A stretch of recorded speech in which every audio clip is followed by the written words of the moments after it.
Hi, I'm Vincent DiPasquale, and we're here at VCD Studios in Miami, and I'm going to show you how I use the Euphonics Artist Series for tracking live instruments in Logic using Apogee's Ensemble interface.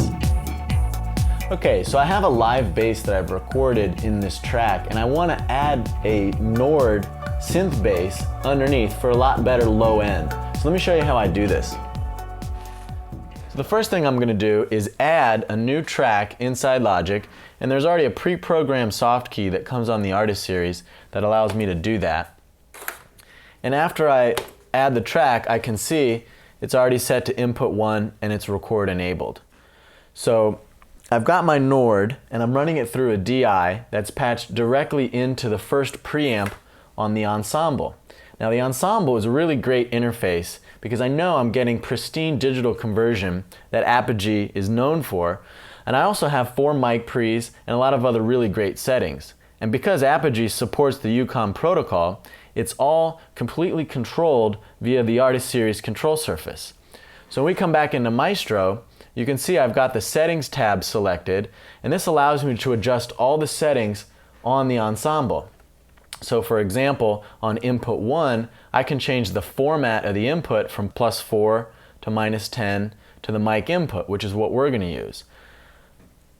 If I then come over to the Levels tab, I now have control of the gain of each mic pre.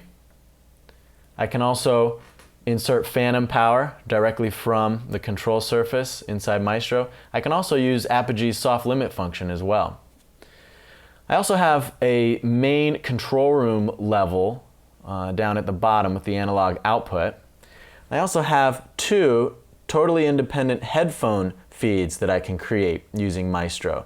And I can control the main overall headphone level there, and I can also come over to 2 separate mixers in Maestro, and that allows me to adjust the levels of each of the instruments for 2 separate headphone mixes if I were recording vocals or something where I needed a headphone mix.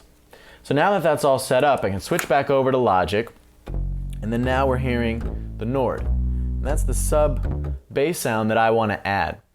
And I want to show you a very cool feature inside Logic, and that's the use of the comp track.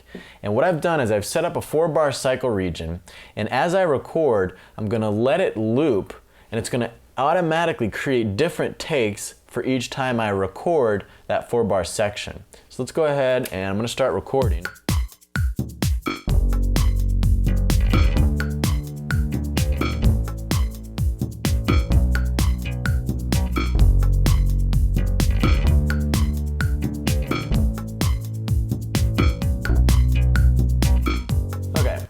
So you can hear I missed that last note on the second take, and what we're going to do now is on the upper left hand corner of that region there is a drop down arrow, and I'm going to drop that down, and that's going to show me each one of those different takes. So now let me use the jog wheel and zoom in and get it right in focus on the screen, and you can see both of those takes that I just recorded. So let me solo the Nord and we'll play these back. And you'll hear that last note that I kind of missed. So what I'm actually going to do is with the mouse, I'm actually going to come up to the first take and swipe and select the second half of that first take.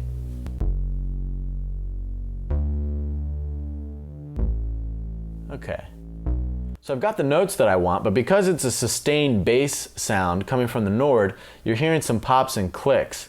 So when I come over to the right hand side, the first thing we're going to do to fix this is take those 2 takes and merge them together as one. So I'll come in the right hand side of the comp track, and it's the selection here in this function flatten and merge. So we'll select flatten and merge, and it takes those 2 takes and merges them together.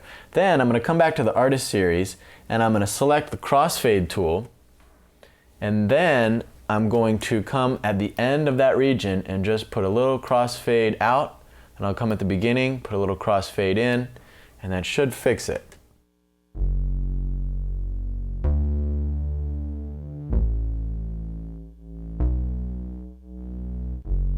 Okay, great. Now I've created that bass recording that I've wanted. I've comped it together through different comp takes, and I've also created the fades. So now that we've comped and crossfaded, I have the perfect bass take. So the last thing I want to do is combine the electric bass with the Nord bass by setting the relative levels and grouping them. So let me solo the electric bass, and I'll solo the Nord bass, bring it up to where I want.